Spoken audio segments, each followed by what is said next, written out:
हमें जब ईश्वर के समक्ष जा कर के यह प्रार्थना करना कि भगवान आप हमारा भला करिए, तो उससे पहले हम अपना एक चेहरा और चरित्र तो बना सकें, हम ईश्वर के सामने खड़े होने लायक तो पहले खड़े हो जाएं, फिर हम ईश्वर से शिकायत करें।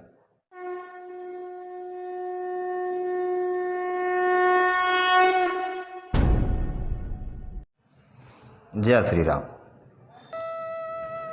आज की कहानी बिल्कुल साधारण है, लेकिन आपके मन के अंदर जो भाव पैदा करेगी और जो आपको ज्ञान देगी वो बहुत असाधारण होगा। कहानी प्रारंभ होती है एक मंदिर के अंदर। एक भक्त मंदिर में आज उदास से बैठे।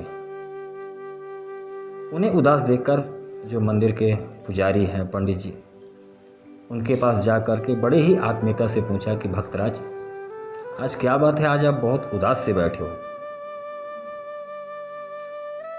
तो भक्त जो बैठे थे उन्होंने पंडित जी की बातों को सुनकर कहा कि पंडित जी, आप देख रहे हैं कि मैं हमेशा मंदिर पर आता हूँ, भगवान की पूजा पाठ करता हूँ, सब कुछ करता हूँ, पर मेरे काम बनते नहीं। और मुझे ऐसा लगता है कि भगवान जो है ना, वह सिर्फ और सिर्फ धनवान लोगों की तरफ ही ध्यान देते हैं। पंडित जी ने कहा कि नहीं भक्तराज, ऐसी कोई बात नहीं है। ईश्वर समदर्शी है, अर्थात वह सबको समान भाव से देखते हैं, उनके मन में कोई छोटा बड़ा नहीं है। तो भक्त ने कहा कि फिर हमारे साथ ऐसा क्यों हो रहा है? व्यापार में घाटा हो रहा है, घर में आपसी झगड़े, अर्थात पति पत्नी हमारे दोनों के बीच में वही झगड़े चलते हैं, बच्चे ही बातें नहीं मानते, और साथ ही अब घर की जो आर्थिक स्थिति वो भी खराब हो रही है। तो पंडित जी ने कहा कि भक्तराज एक काम करो, मन में थोड़ा सा आप अपने स्वयं विचार करो कि कहीं आपसे कुछ गलती तो नहीं हो रही है। आपके व्यापार व्यवसाय को लेकर या पारिवारिक संबंधों को लेकर, इन सब चीज़ों को लेकर कहीं आपसे कोई गलती तो नहीं हो रही है। तो भक्त ने कहा कि पंडित जी, मैं तो मेरी तरफ से यही प्रयास करता हूँ कि कोई गलती ना हो, लेकिन होता है। तो पंडित जी ने कहा कि नहीं, आपको अवलोकन करने की ज़रूरत है, और वह बहुत ज़रूरी है, क्योंकि जब तक आप अपना स्वयं का आत्म अवलोकन नहीं करेंगे तब तक आपको स्वयं की गलती समझ में नहीं आएगी।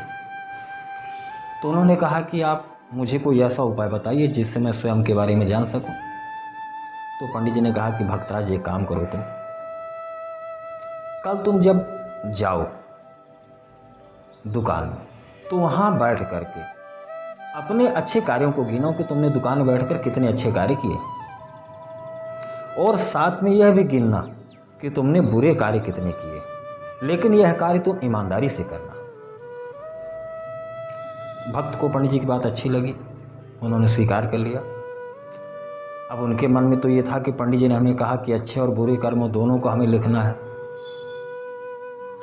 उनकी सुबह से शाम तक उन्होंने अपने अच्छे और बुरे कर्मों को लिखकर ईमानदारी से अगले दिन पंडित जी के पास लेकर के गए, और पंडित जी को कहा कि हम यह जो हमारे अच्छे और बुरे दोनों कर्म हैं वह लिख करके लाएं। तो पंडित जी ने कहा कि अब आप स्वयं देखो कि आपने कल दिन में कितने अच्छे कर्म किए और कल के दिन में आपने कितने बुरे कर्म किए। वह स्वयं आश्चर्यचकित था कि हम ईश्वर पर दोष तो लगा देते हैं, लेकिन हम दिन भर में कितने बुरे कर्म करते हैं उसका हमें स्वयं अंदाजा नहीं। उसने अपनी किताब में जो लिख के रखा था उसमें से पहला उसका बुरा कर्म यही था कि अपने ग्राहक को फायदे के चक्कर में उन वस्तुओं को ही बेच रहा था जो स्वास्थ्य के लिए हानिकारक है। पहला बुरा कर्म था। दूसरा बुरा कर्म यह था कि जितना मुनाफा चाहिए था उससे ज़्यादा मुनाफा ले रहा था।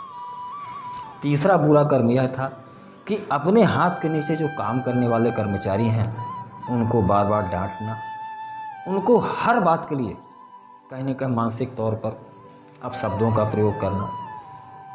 चौथा बुरा कर्म, उनके जो व्यापारी भाई थे जिनसे उसका लेन देन था, अर्थात जिनसे पैसे उनको लेना था, उनको तो आप जल्दी जल्दी फ़ोन लगा रहे थे, लेकिन जिनको देना था उनके फ़ोन आने पर आप फ़ोन नहीं उठा रहे थे, अपनी सही स्थिति नहीं बता रहे थे।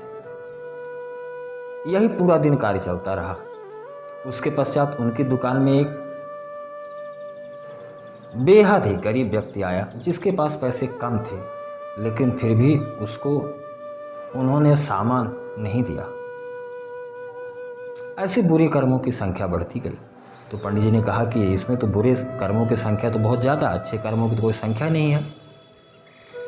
तो अब आप स्वयं यह निश्चय करिए कि आप जिस भगवान को कह रहे हैं कि हमारे साथ गलत कर रहा है, आप उसके समक्ष जब एक भी अच्छा कर्म नहीं कर पाते तो आपके पास कौन सा ऐसा मुंह है, कौन सी ऐसी ईमानदारी है जिससे आप आकर के यह ईश्वर के सामने कह सकें कि हम तो अच्छा कर्म करते हैं लेकिन ईश्वर हमें फल नहीं देता। बिना बात के किसी पर भी गुस्सा हो जाना, ज़रूरत नहीं फिर भी झूठ बोलना, ज़रूरत नहीं है फिर भी ज़्यादा लोभ करना, लालच करना, ज़रूरत नहीं है पर फिर भी किसी के भी प्रति मन में ईर्ष्या रखना, ज़रूरत नहीं है पर फिर भी हम अपने आप को बड़ा दिखाना, बड़प्पन बताना, यही तो हमारे अवगुण हैं, यही तो हमारे दुर्गुण हैं, यही तो हमें तकलीफ़ देते हैं। हमें इन्हीं से बच कर के रहना है। हमें जब ईश्वर के समक्ष जा कर के यह प्रार्थना करना कि भगवान आप हमारा भला करिए, तो उससे पहले हम अपना एक चेहरा और चरित्र तो बना सकें, हम ईश्वर के सामने खड़े होने लायक तो पहले खड़े हो जाएं, फिर हम ईश्वर से शिकायत करें। जब तक हम अपने आप को स्वयं चरित्रवान, ईमानदार नहीं बना लेते, तब तक ईश्वर हमारा कुछ नहीं कर सकते। जय श्री राम।